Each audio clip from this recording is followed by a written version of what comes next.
this book and these lectures come out of my looking out at our current cultural and political landscape and trying to figure out what, if any, contribution I could make. The contribution I could make on my own, not being a student of politics and being only an average student of history, seemed minimal, but I did have at my back the person who I think understands democracy better than anyone who has ever reflected upon it. His reflections aren't pragmatic or, strictly speaking, political. They are associated with what I think of as the spiritualization of democracy. This person, as you know, is none other than Walt Whitman, the author of what is probably the greatest American poem, Song of Myself, and what's probably the greatest volume of American poetry, the 1855 Leaves of Grass. Some of you I know something about Whitman. Others of you probably know only the name of the poet whom you heard of in high school and whose name graces rest stops and high schools all over America. That is no bar to understanding him. I'll feel that I will have been successful if after giving these talks, some of you will go out and get yourself a copy of the 1855 Leaves of Grass and sit down and read to yourself, as I did for the first time when I was 19 years old, the great poem that begins that volume, which in time was called Song of Myself. So this won't be a very long talk, I hope. When it's over, we can ask some questions and talk a little bit. I have no problem being challenged on these matters, and neither does Walt, as far as I know. These talks are about America's great poet, Walt Whitman, and his greatest poem, the poem that would in time be called Song of Myself. The talks are not addressed to scholars of American literature or to experts on Walt Whitman. They're aimed at the common reader and everyday citizen who goes to books for pleasure and instruction. Song of Myself is a joy to read. As you'll see, it's magnificently eloquent and inventive, full of brilliant phrasings and rich, complex music. It affirms the pleasures of the body and the wonders of the natural world. Reading it makes you feel grateful to be alive. It would have been possible to give a series of talks about the aesthetic achievement of song, but these lectures are chiefly about another aspect of the poem. Song of Myself is a poem about democracy. In it, Walt Whitman puts forward a vision of the democratic individual and democratic culture. With Song of Myself, he attempts to inaugurate a new age, the age of authentic democracy. Democratic institutions were in place when Walt wrote, yes, but he believed that we still did not understand the true spirit of democracy and what it feels like, at its best, to live as a democratic man or woman every day. Democracy, Whitman believed, calls for a new literature, and in Song of Myself, Walt does what he can to inaugurate it. Whitman wants democracy not only to be a form of practical governance, but a form of spiritual life, the best form. Where religion was, their total commitment to democracy must be, offering challenges and joys akin to those once found in transcendent faith. In this transition, the poet is crucial. The priest departs, says Walt, with a pinch of irony, but not much more. The divine literatus comes. Some readers, some listeners, may feel that I idealize Walt in his song. I admit, Walt was not always a great poet, and sometimes, later in his career especially, he was not even a good one. And though he was a kindly and gentle man in day-to-day life, and maybe something very much like a saint in the hospital ministrations during the Civil War, which I'll be talking to you about on Friday, his life was far from perfect. In this talk, I emphasize Walt at his best. At his best, he may still be of use to us now and in the future. My criterion is pragmatic. I don't seek to provide a comprehensive portrait of Walt Whitman and his poetry. I want to emphasize those achievements of Whitman's poetry and in his life that can still help us to flourish as individuals and as a culture. I compose these talks because I believe Whitman still has much to teach us about democratic life. I don't think we've assimilated the best of his vision of what democracy means and how we might unfold it in the future. I wrote them because democracy is perpetually in danger of succumbing to the two anti-democratic forces that Walt feared most. The first is hatred between and among Americans. Whitman saw such hatred take us to war in 1861. The second danger to democracy is the human hunger for kings. The literature and culture that surrounded Walt when he wrote Leaves of Grass was what he called feudal. Walt understood human fascination with kings, aristocrats, the wealthy, and the powerful. He sometimes, though not that often, tried to debunk that fascination. Mostly, he asked his readers to shift their interest to the beauties of democracy and to the challenges of sustaining and improving it. Whitman understood that democracy is ever vulnerable. It might not last. The best hope for human happiness that mankind has produced could disappear from the earth. Walt Whitman would not allow that to happen without a fight. The text of Song of Myself concludes with a famous pair of lines. Missing me one place, search another. I stopped somewhere, waiting for you, it says. But the poem doesn't really end there, nor does it culminate in the hundreds of other poems Whitman went on to write. I think the true completion to Song of Myself occurred in the world of experience. Whitman finished his vision not on that final page of Song or any other page that he wrote. He completed it in the Civil War hospitals. There he went to give comfort to the sick and wounded, white as well as black, southern and northern. In the hospitals, Whitman learns and teaches the ultimate lesson of democracy. Walt's time in the hospitals will be the subject of our third talk. In his writing and in his life, especially his life in those hospitals, Whitman is where he told us he would be. He's up ahead, waiting for us. Before 1855, the year he published the first edition of Leaves of Grass, Walt Whitman had achieved no distinction whatsoever. He was in his mid-30s. He had no formal education, no Oxford, no Cambridge, no Harvard, no Yale. His life up to his 35th year had been anything but a success. He had been a teacher, but he was loose and a bit indolent, and he refused to whip his students. He published fiction of a dramatically undistinguished sort. He had edited a Free Soil newspaper opposing the spread of slavery into the Western territories. But there was nothing remarkable about his journalism. Much of the time he was a working man. He was adept as a typesetter, a difficult and demanding trade. And in the summer of 1854, the year before the first volume appeared, he was framing 2- and 3-room houses in Brooklyn, New York. Whitman's family life was chaotic. His father, who died shortly after Leaves of Grass came out, had a knack for failure. Many believe that the poet depicts Walter Whitman Sr. in There Was a Child Went Forth. Quoting Whitman here, the father, strong, self-sufficient, manly, mean, angered, unjust. The blow, the quick, loud word, the tight bargain, the crafty lure. Walt's mother, Louisa Van Velse Whitman, held the family together. She was a hard-working, capable woman who kept house well into her 70s. Walt adored her, thought of her constantly, and wrote her beautiful, affectionate letters. His brothers and sisters were a complicated and difficult brood. Jessie, the oldest, was a failure, contracted syphilis from an Irish prostitute, and died in an asylum. He was prone to rage and inclined to threaten family members with a chair. Andrew Jackson was an alcoholic married to Nancy, also an alcoholic and a prostitute. Andrew and Nancy had 3 sons, one of whom was run over and killed while playing Unwatched on Broadway in Brooklyn. Edward, the youngest, was mentally undeveloped and prone to fits. Eddie had a huge appetite and needed to be supervised at meals because he would continue eating until he passed out. He lived with his mother until she died. Then Walt took care of him. Walt's sister Hannah Louise married an artist named Charles L. Hyde, introduced to her by Walt. They moved to Vermont, where they made each other miserable. Hannah besieged the Whitman family with letters complaining about her unhappiness and provoking ongoing debate about what she was to do. Mary Elizabeth, the older of Walt's sisters, lived a rather quiet life, surprisingly. Thomas Jefferson and George Washington Whitman were solid and in time accomplished men. Jeff became an engineer in St. Louis. George joined the Army and rose through the ranks, retiring with honor at the end of the Civil War. Walt lived with him and his wife Louisa after strokes had incapacitated the poet late in his life. As difficult as his family was, Walt never turned away from it. He did all he could to help each and all. For their part, they loved Walt dearly, though none of them could come close to understanding his poems. From this background, America's greatest poet emerged.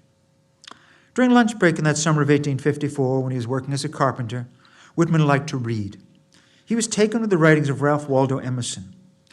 He surely read Circles and Self-Reliance in the Poet, an essay in which Emerson called out for a genuinely American bard. Sitting quietly, eating his lunch, Whitman read that, this is Emerson speaking, rather directly to Whitman, I think. We have yet had no genius of an America with a tyrannous eye which knew the value of our incomparable materials. I suspect that the phrase tyrannous eye puzzled Whitman. There was nothing especially tyrannous about him, nor would there ever be. Tyrannous eye, not quite right.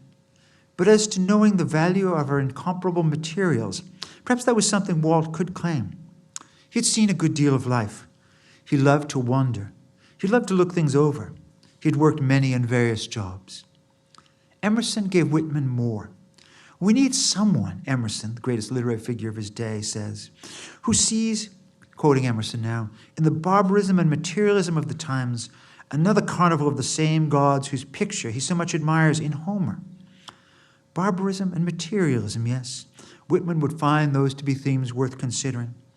But the America that Whitman saw in his strolls around Manhattan and Brooklyn and during his brief sojourn in New Orleans was more than materialistic and barbaric. America was also infused with tenderness and with grace.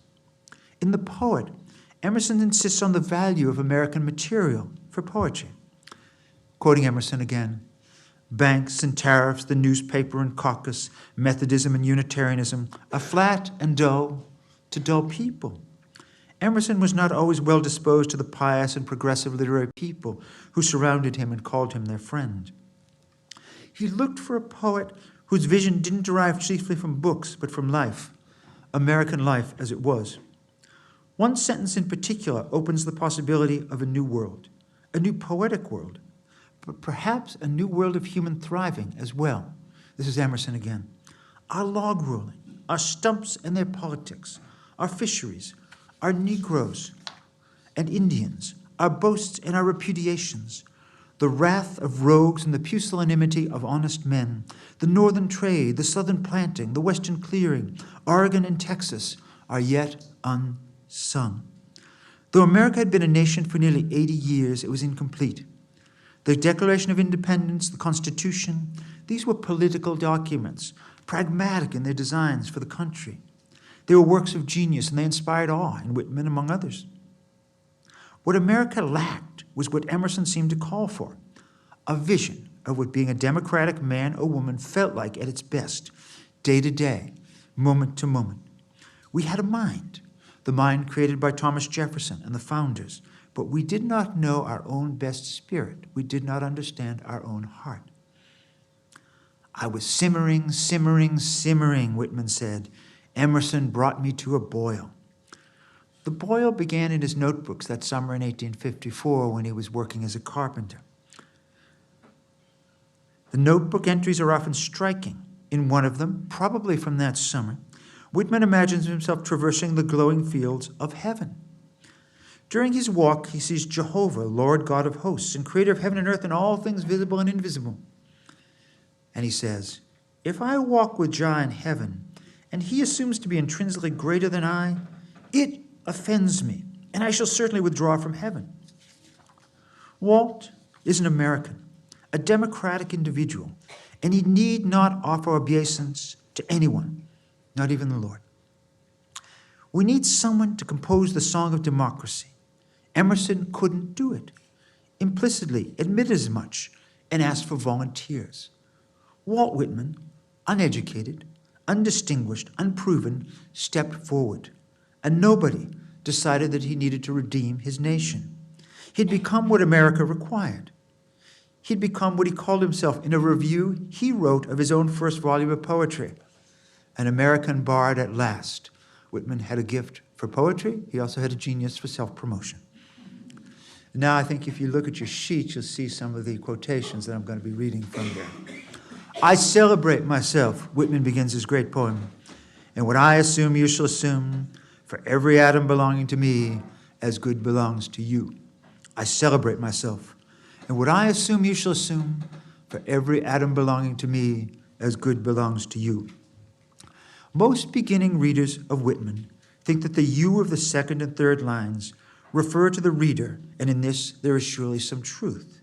But the you that Walt is talking to, what I assume you shall assume, seems to me not only, and not even primarily, the reader, but another part of Walt himself. Whitman, I believe, is talking to his soul. He's trying to make the soul attractive to readers, yes, but he's also attempting to present the self in a way that will coax forward the soul. Now, who precisely is this self? Whitman's self is the everyday worldly Walt. He's a working man, guided by desires and pleasures. He's, as he calls himself at one point, one of the roughs. He likes to eat and drink and laugh. He's the incarnation of what one philosopher would call the will to life. And this self, I believe, is speaking to the soul, trying to draw it forward. For the soul, at least Whitman's soul, seems to be very uneasy about entering the world as it is. But, Whitman insists, the soul belongs in the world. It is rightly one with the physical. Every atom that belongs to the self belongs to the soul as well, or at least it should. Walt begins to make his overall designs clear in the poem's next lines. I celebrate myself, and what I assume you too shall assume, for every atom belonging to me as good belongs to you. Then I loaf and invite my soul. I lean and loaf at my ease, observing a spear of summer grass. I loaf and invite my soul. This is the soul speaking, I think, this is the self speaking, I think, attempting to coax the soul forward into everyday life. What does self have to offer soul? And what exactly is this entity that Walt calls his soul? In the next 70 or so lines, Whitman does all he can to make the soul willing to emerge and to form a full union with the self. What would it mean to you and to me, we might ask, to merge self and soul? What would it mean for America to do so? Is it possible? Is it even conceivable that a country has a self, that a nation possesses a soul? Walt offers the soul the pleasures of embodied life. Come out, he says. Come out. There are wonders here. The wonders of the body first. Come out and possess them. They're yours by right.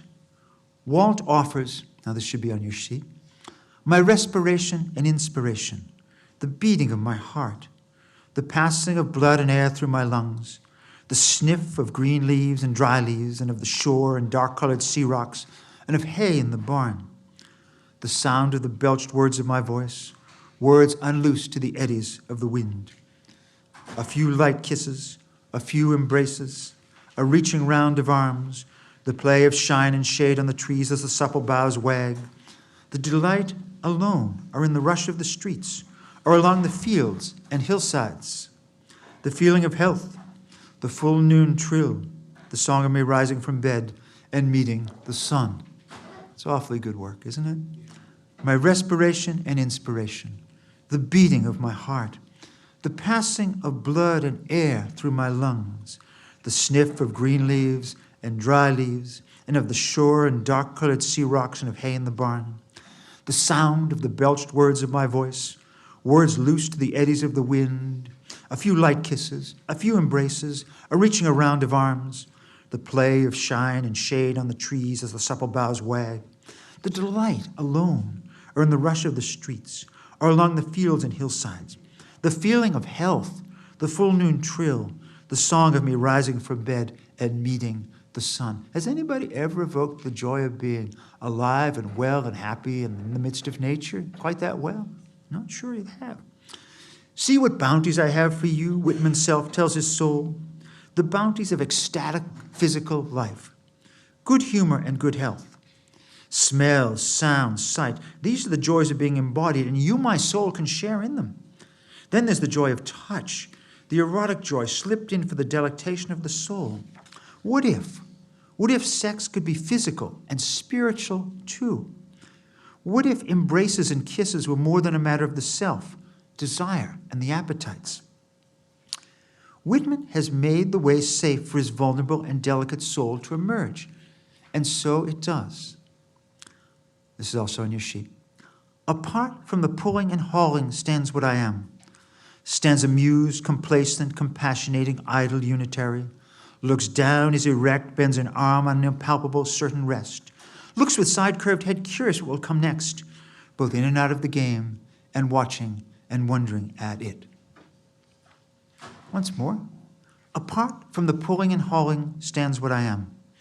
Stands amused, complacent, compassionating, idle, unitary. Looks down, is erect, bends an arm on an impalpable certain rest. Looks with side-curved head, curious what will come next, both in and out of the game, and watching and wondering at it. The spirit that Whitman coaxes forth is very tender, observant, and vulnerable. It's neither male nor female, exhibits no race or class. It's gentle and kindly, well, it uses the word compassionating, and sweetly curious, wanting to see what will come next, but not desperate to know. It's able to look at the world, both in and out of the game, without judgment. It seems to take great pleasure in observing all that passes. It's whole and complete in itself. It's unitary. One feels an intense sweetness and tenderness, and one worries that this me, myself, or soul might at any moment withdraw to a place of greater safety. Whitman's soul is a figure of watchful sensitivity, what Harold Bloom would call the poet within the poet. It is surely too vulnerable to step undefended into the world as it is. Walt, one of the roughs, offers the soul joy, the joy of physical life, but Walt's self, the strong, manly, virtuous fellow, also seems to offer the soul protection. Whitman feels confident enough to expose the most tender part of himself under the protection of the most worldly. It's not enough for Whitman to coax the soul forward. Self and soul must marry for Whitman to continue his quest to create spiritual democracy. Whitman wants to make democracy as fulfilling and demanding as any religion, though there will be nothing of organized religion, no priests, no churches, no sacraments, about what he offers. Whitman believes that Americans had it in them to be the most religious people in the world, the most religious people the world had ever seen, but Walt's sense of religion was anything but conventional. Now, get ready. There are a number of shocking moments in the poem. The first occurs after the self has beckoned the soul forward. I believe in you, my soul, the self says. In other words, stay steady. Don't draw back. I can protect you. There follows what can only be described as a love scene between self and soul. Loaf with me, and that's on your sheet as well. Loaf with me on the grass. Loose the stop from your throat. Not words, nor music or rhyme I want. Not custom or lecture, not even the best. Only the lull-like, the hum of your valved voice. I mind how we lay in June, such a transparent summer morning. You settled your head athwart my hips and gently turned over upon me and parted the shirt from my bosom bone and plunged your tongue to my bare-stripped heart and reached till you felt my beard and reached till you held my feet. One more time. Loaf with me on the grass. Loose the stop from your throat. Not words, nor music or rhyme I want. Not custom or lecture, not even the best. Only the lull I like, the hum of your valved voice. I mind how we lay in June, such a transparent summer morning. You settled your head athwart my hips and gently turned over upon me, and parted the shirt from my bosom bone and plunged your tongue to my bare-stripped heart, and reached till you felt my beard and reached till you held my feet. This, as I understand it, is the self describing an erotic encounter in which the once shy soul becomes aggressive. You, quoting Whitman here, plunged your tongue to my bare-stripped heart. It's now the self that's become vulnerable. Its heart has become naked and fully present. What is going on here? I don't think it's too much to say that Walt's soul is ravishing Walt's self. Literature is strange. The soul has become actively desiring. It lies down with the self and settles its head athwart the self's hips and reaches its arms out from beard to feet. It's a long-armed soul, isn't it? The head athwart the hips? Whoa. The eventual target of the soul's tongue is Whitman's heart. That indicates, at least to me, that the soul has penetrated the self far enough so that the self is no longer wary of the tenderness that the soul embodies. The self's heart is more now than just a physical object. The poet James Wright speaks of Walt Whitman's extraordinary tenderness. Precisely so. Whitman achieves his delicacy and tenderness by opening himself to the soul. The two parts of his being have become one, imaginatively at least. The self is not abasing itself to the soul is not abased to the self. To Whitman, as I'll be telling you on Wednesday night, abasement is probably the worst possible act. It smacks of aristocracy and Whitman's major cultural foe, feudalism. Self and soul are married as equals in this strange ceremony. At last, self and soul are one. Readers of Whitman have often asked, where did the amazing poetry come from? And I hope you are seeing it as amazing, even if it's not all transparent in terms of its meaning. There's a force in there and a vibrancy, a vitality that to me is just absolutely miraculous. Readers of Whitman have often asked, where did the amazing poetry come from? How did he generate his eloquence and invention? Up until 1855, Whitman wrote nothing of real distinction. There were dozens of journalists as good or better. He showed no genuine originality, no capacity for a major vision. How was his great poetry born? As you read through Whitman's early journal entries, you quickly perceive Walt's delight in discovering his soul. His initial thoughts about it are abrupt and uncertain, but there's a sense of exhilaration there, too, at finding a part of himself he had not really known before. The soul or spirit transmutes itself into matter, he says. And then in another entry, I guess the soul itself can never be any, he leaves a blank and a question mark, thing but great and pure and immortal, but it makes itself visible only through matter. Perhaps most important, he says, every soul has its own individual language, often unspoken or lamely, feebly, haltingly spoken, but a true fit for that man and perfectly adapted to his use. Whitman saw that there was some part of himself that spoke haltingly, or maybe didn't speak at all. But it had great promise. Once he gave a name to this submerged part, appropriating the religious term to his own uses, he could begin to have access to it. Walt was more than a self. He was more than lots of desires, appetites, ambitions. He was also a soul. And if he gave that soul voice in conjunction with the self, who knows what he might achieve? Up until then, he had been writing with only half of his resources, representing only a half of his being, his self. He could allow his tenderness and compassion into his work now, and not just write from his worldly self. Perhaps most of us write and think and even live from only one part of ourselves. Who knows what is within, unnamed, and is yet unspoken? Whitman keeps working on this view of the soul. And as you can tell, though Whitman is very respectful in certain ways of religion, not in certain others, this is not a religious soul. It's not one that's implanted by God and not one that will be judged at the last judgment. It's rather something that Whitman feels strongly inside himself, and it has a couple of qualities that he reveres. The first one of those is compassion. The soul understands how others are feeling. Right? When you meet somebody and you say of that person, he is soulful, she is soulful. I think that's what's often meant. She knows what other people are feeling at that given moment, and she can be articulate about it and responsive to it. But the soul does not just possess compassion. The soul also, and this is a more complicated dimension of what Walt's up to, the soul also possesses pride. Now, pride seems like one of the 7 deadly sins, and in different other contexts, it may well be. But to Whitman, pride means never being willing to abase yourself to anybody under any circumstances. We Americans, and I'll be talking about this at some length in our next meeting, we Americans are the people who do not kneel to anybody, nor, because the corollary, do we make other people kneel to us. The soul is activated by kindliness, but the soul is also activated whenever somebody comes along and tries to humiliate the possessor of the soul or to humiliate anybody else. The soul should also register its dissent when we, any American, anybody who is a democratic person, tries to abase anybody else, dominate them, make them submit. That is the great root of all evil in Walt. He does not talk directly about evil, but implicit all through his work is this idea that making other people submit to you is the cardinal crime, and all crimes seem to him, if I understand him correctly, to emanate from that one. Right? By merging self and soul, worldliness and sensitivity, Whitman reaps benefits. His vision enlarges. Now, this poem is a quest. And what it is recording is Walt achieving various kinds of insight, various kinds of perception. He negotiates difficult questions.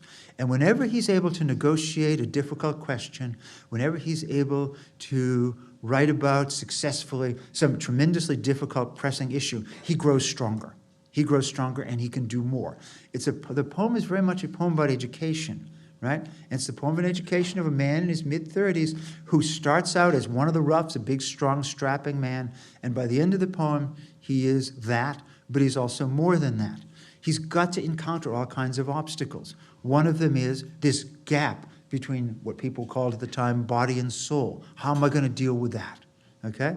Next, he's going to have to deal with how shall I present to my fellow Americans an image of the nation that I really believe in and I want them to participate in and believe in too. He's going to have to deal with so much more as the poem unfolds. What part should violence have, if any, in democracy? Right? What relationship might men and women have?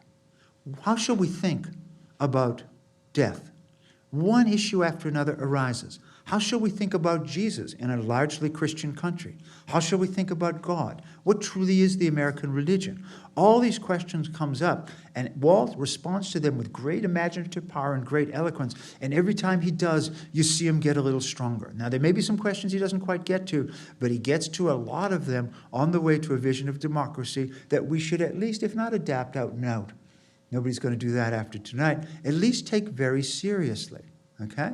Because Walt has a lot of the questions that we ourselves have. How shall we think about religion? How shall we think about death? How shall we think about the other people in this room and the other people in our nation? He is moving through space, and every time, imaginative space, and every time he scores a victory, he gets bigger, right? It's a quest romance, and he continually gets larger and more capable. So he's joined self and soul, and he has achieved unity and harmony within himself. Most of us spend most of our time, I think, at odds with ourselves. There's an internal disjunction, right? We feel one way, we feel another, we're ambivalent, we're anxious, we feel the pressures of one desire and another contending with each other. Walt, at least temporarily, has brought himself together and achieved some form of unity. His self and soul are one. And he's identified the parts of himself that matter most to him.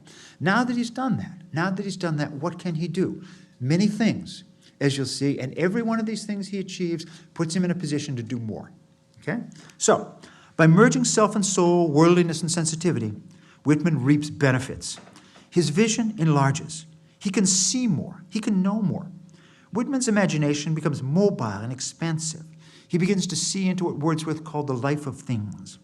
Through the merger of self and soul, fresh perceptions become available. This is Walt now. Swiftly arose and spread around me the peace and joy and knowledge that pass all the art and argument of the earth. That's how he feels after this conjunction of self and soul. He knows then that all men are his brothers and all women his sisters and lovers. He feels at one with God. And he sees the wonder of the creation, down to, this is Walt talking, the mossy scabs of the worm fence and heaped stones and elder and mullein and pokeweed. Whitman understands that all that exists is a miracle, the brown ants in the little wells as much as God himself. Democratic vision perceives the sacredness of all that exists.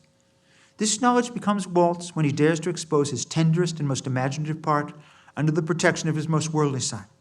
When he gets the ratio of defense and sensitivity just right, sealing the conjunction with an erotic intensity, he's rewarded with an enhanced sense of being and with visionary powers. Alive with fresh capacities, Whitman achieves his central image for democracy, the grass. A child said, "What is the grass?" fetching it to me with full hands. Whitman says that he does not know what the grass is any more than the child does. He cannot and won't offer a literal answer to the question. Instead, Whitman spins into a litany of guesses. The grass is the flag of Whitman's disposition, out of hopeful green stuff woven. It's the handkerchief of the Lord. It is itself a child, the produced babe of the vegetation. It's the beautiful uncut hair of graves. The grass reminds Walt of the beards of old men and the faint red roofs of the mouths of the dead. He offers one metaphor after another for the grass, and one feels now that in this new incarnation, the incarnation of the person who has conjoined self and soul, he could go on forever. Walt's power of metaphor making has become fully activated by what he's achieved. It's come alive through the merger of self and soul. Aristotle says that metaphor making is an indelible sign of poetic genius and cannot be learned from others. And indeed, Whitman has acquired it for and by himself. The grass is many things, but chiefly the grass is the sign of equality, equality within democratic America. This is Walt now, and he's on your sheet. I guess it is a uniform hieroglyphic, and it means sprouting alike in broad zones and narrow zones, growing among black folks as among white. Canuck, Tuckahoe, Congressman Cuff, I give them the same, I receive them the same. Or I guess it is a uniform hieroglyphic, and it means sprouting alike in broad zones and narrow zones, growing among black folks as among white. Canuck, Tuckahoe, Congressman Cuff, I give them the same, I receive them the same. We are all black and white and red, everyday people and distinguished statespersons, blades of grass, nothing more or less. We arise from nature, and to nature the grass we return. But, and here is Whitman's crucial paradox, by affirming ourselves as nothing but leaves of grass, we become more than individual leaves of grass. We become part of the beautiful unity, out of many one, that is the field of green blades shining in the sun. Whitman has found a magnificent metaphor for America and its people. We are like the grass. No two grass blades are alike. They're a little like snowflakes. Each one is its own being. Each has a certain kind of chlorophyll-based individuality. Yet step back, and you'll see they are all more like each other than not. And what are these blades of grass but an emblem for Americans? We are different from each other, but we are also at least as much alike as we are different, and probably more so. This place, this America, is where we can be ourselves and yet share deep kinship with our neighbors. And who are our neighbors? Canuck, Congressman, Tuckahoe, Cuff, Canadian, legislator, Virginia planter, African-American man, black as well as white, all the teeming blades of grass that we see around us. Together, the blades create an expanse of green, a verdant quilt that covers the ground. When you stand back far enough, you can't see any of the individual blades. They are forming a whole in organic unity. But go closer, and there they are, grass blades, vibrant and unique, no two alike. We say e pluribus unum. We say from many one. But who could have really envisioned what that would look like and how it would feel before Whitman came along? From the grass, if one listens and looks with an open heart, one begins to draw secrets. The grass speaks to Whitman, and it begins to offer hints about the greatest of all human mysteries, the mystery of death. Whitman says that the blades of grass are so many uttering tongues. What do they whisper about? I wish I could translate the hints about the dead young men and women, and the hints about the old men and mothers and the offspring taken soon out of their laps. Then, with his enhanced powers, Whitman sees that he can begin to translate those hints. Where are the dead? They're alive and well somewhere. And then, what may be the most important lines of the poem, the smallest sprout shows that there really is no death. And if there was, it led forward to life, and it does not wait at the end to arrest it. How could this be? It surely sounds anything but logical. A sprout of grass shows there is no death? It will take us until the end of the poem fully to understand this line in Walt's vision of death and democracy. On what may be the poem's most important issue, the issue of death, Walt has now made a beginning. The grass passage might be taken as a thought experiment offered to you, the reader, and participate in this if you like, okay? Try imagining yourself as a blade of grass, one blade among a beautiful profusion of blades. You're not identical to the blades around you, but you're not far from being so. At any moment, you might emphasize your singularity, what makes you unusual among the mass, or you might emphasize your identity with the blades that surround you, your solidarity with all. Sometimes you may not feel that you are much in yourself, but the effect that you help create overall, the green world of democracy, is quite formidable. You have the comfort of unity, and you have the pride and focus that comes from individuality. You are all so many uttering tongues. With this discovery of the democratic trope of the grass, Whitman has crossed another threshold.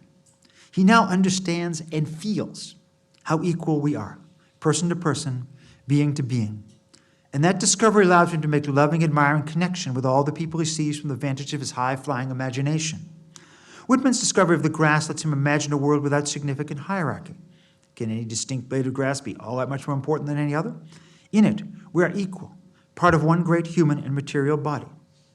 When you embrace the metaphor of the grass, make the grass the national flag, as it were, you get to love and appreciate all the people who surround you.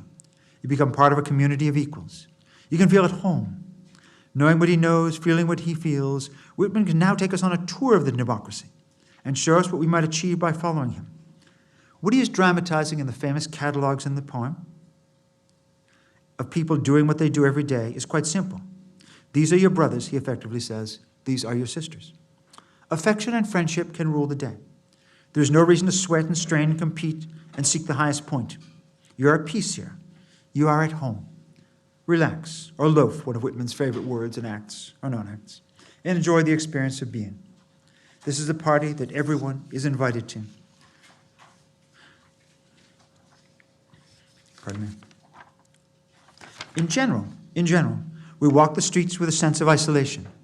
We are individuals, monads. But if we can move away from our addictions to hierarchy and exclusive individuality and embrace Whitman's demanding trope of the grass, our experience of day-to-day life can be different. We can look at those we pass and say not, this is another. Instead, we can say, that too is me. That too I am. Or so Whitman hopes. After the epiphany of the grass, Whitman's sense of being is enlarged. His poetic power grows bigger. This is Walt now. What is commonest and cheapest and nearest and easiest is me. Me going in for my chances, spending for vast returns, adorning myself to bestow myself on the first that will take me, not asking the sky to come down to my goodwill, scattering it freely forever. And then, the democratic flight. The pure contralto sings in the organ loft, which you should have in front of you. The pure contralto sings in the organ loft. The carpenter dresses his plank. The tongue of his foreplane whistles its wild ascending lisp. The married and unmarried children ride home to their Thanksgiving dinner. The pilot seizes the kingpin. He heaves down with a strong arm.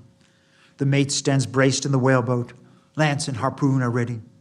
The duck shooter walks by silent and cautious stretches. The deacons are ordained with crossed hands at the altar. The spinning girl retreats and advances to the hum of the big wheel. The farmer stops by the bars of a Sunday and looks at the oats and rye. The lunatic is carried at last to the asylum, a confirmed case.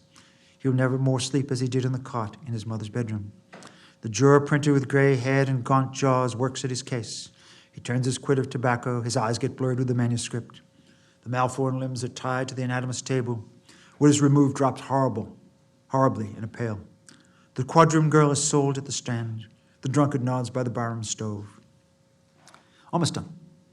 Whitman is moving through space at visionary speed, seeing what there is to see of American life, focusing on this and that striking individual, this or that striking blade of grass, and also creating an expansive image of the whole, the field of grass, the flag of my disposition out of hopeful green stuff woven. It is America. The singularity of each being matters, and their collective identity does too. You become more an individual by being part of this group. The group becomes richer for containing so many different living, breathing types. The confirmed case is part of the great unity, as much as the serene deacon being confirmed in holy orders. Whitman creates potential community with his poetic catalog. When we are at work, we are often isolated or confined to a small group, even in a flourishing democracy. We can't see all of our fellow Americans working away at their tasks, can't see the farmer, the deacons, the spinning girl, but Whitman brings them out in his catalogs. He can see them. He allows them to be manifest in our imaginations as we go about our daily labors. By doing so, he allows us to feel part of a group, part of a larger whole. These catalogs are written against human loneliness. All over the place, all over the country, all over the democracy. People are off doing their work just the same as you are, and you are of them and they are of you. What about that quadroon girl in Whitman's catalog? What do we make of the fact that she's in bondage and probably on her way to a life of servitude and violation? It's not at all an easy question. I think that by putting her in the list, Whitman makes her equal to all the others he names. And if that is so, shouldn't she be as free as any of them are at their best of times? All human beings deserve respect and compassion. As Whitman will say later in the poem, by God, I will have nothing that others cannot have their counterpart of on the same terms. A little vague, but one gets the idea. When Whitman arrives at the end of this, his first grand catalog, he says, and such it is to be of these, more or less, I am. With self and soul fused, with the metaphor of the grass discovered and unfolded, with his new powers of unifying flight, Walt is on his way to inventing a new kind of person in a new kind of culture and society. He has begun to imagine a truly democratic person in a truly democratic culture. Thank you for listening so well.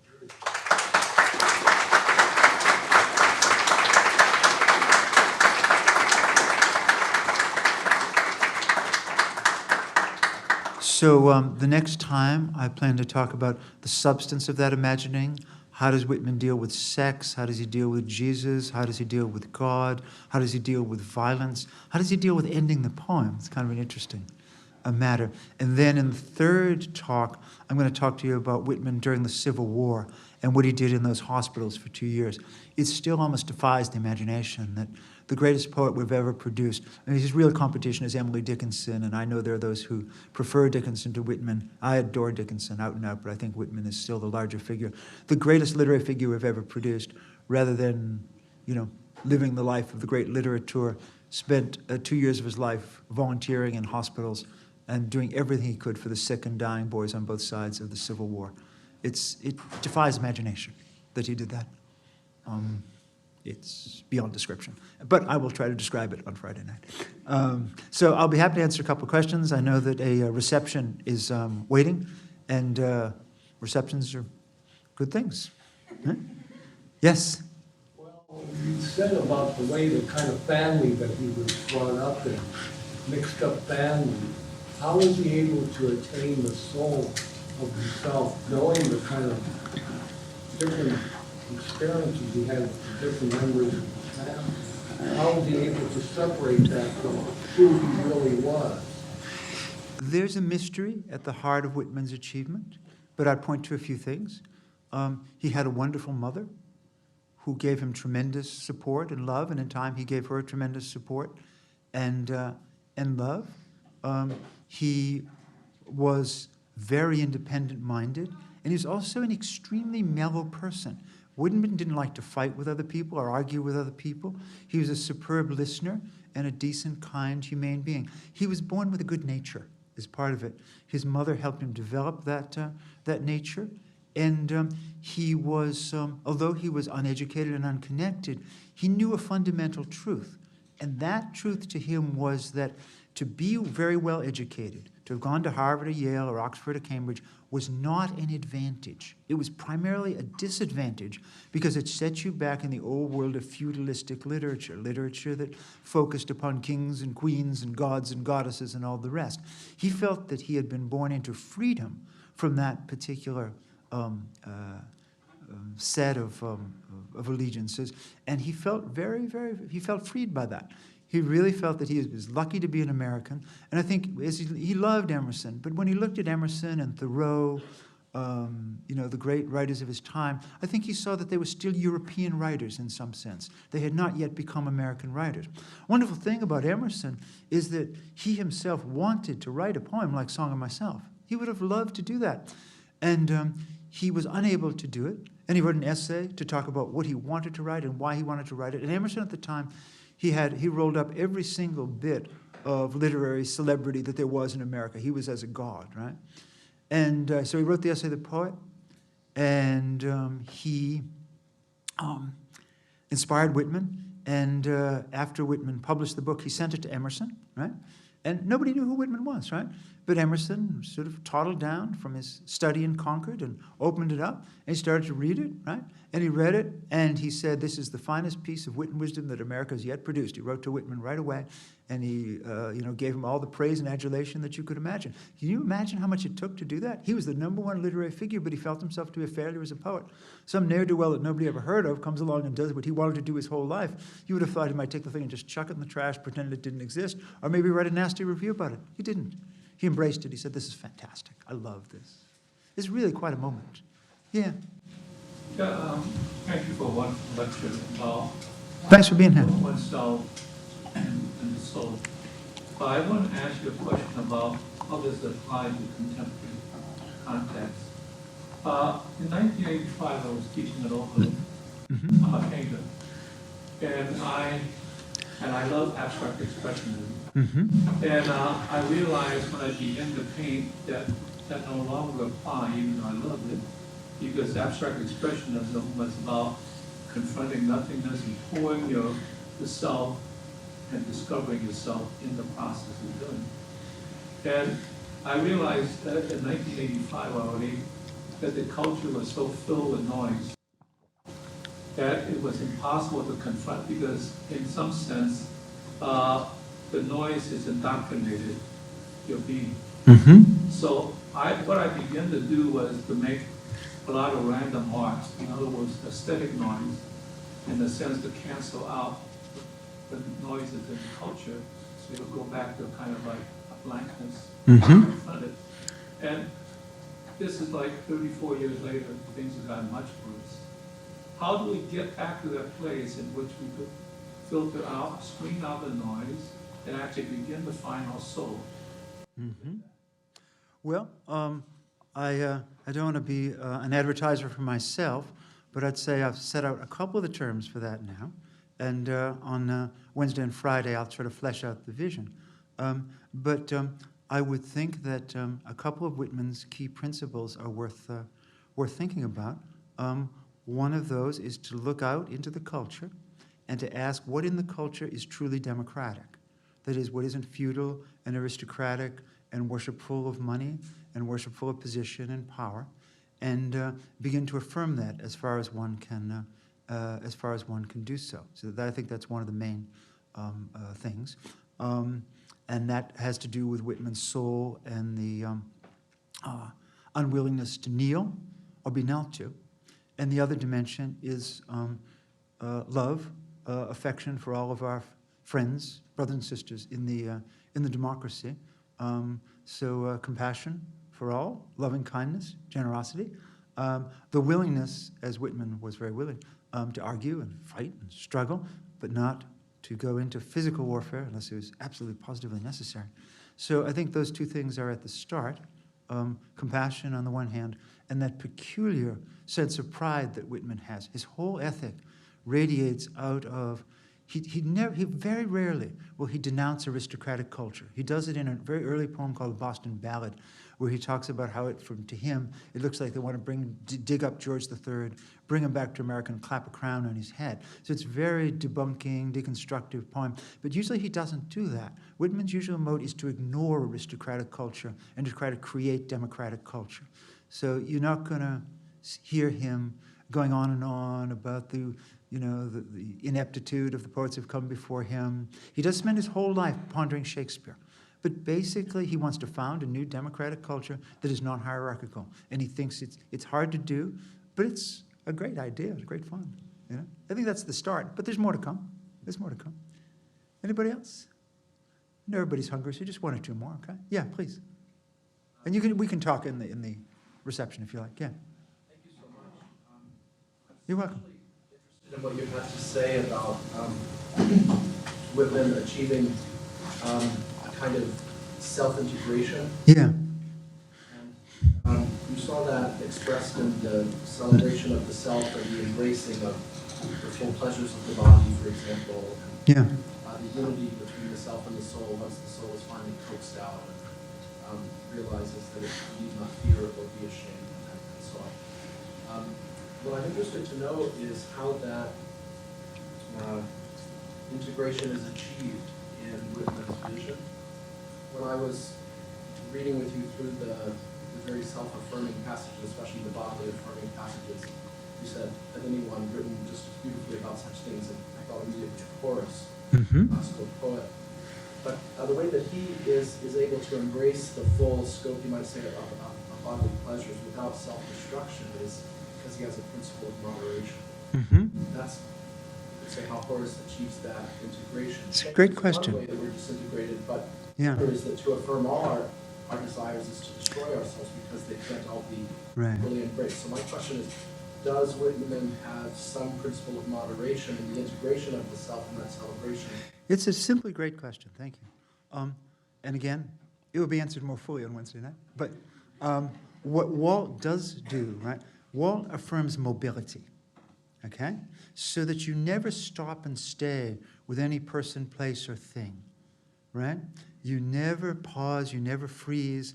And also, Walt is although Walt wants to love everybody, he's very wary of sexual love. You know, very wary of it. He's responsive to it. There's a scene in the middle of the poem that is extremely problematic, very difficult to interpret, and it's probably an onanistic scene. But his great fear there, besides shaming himself by showing his sexual proclivities, is that he's going to freeze and not keep moving. So you keep moving, you're as generous as possible to everybody, and you treat everybody equally, right? That's his way of achieving what you would call Horatian moderation. Keep moving. One or two more, and then we can be done. Everybody wants a cookie or a snack. And I agree.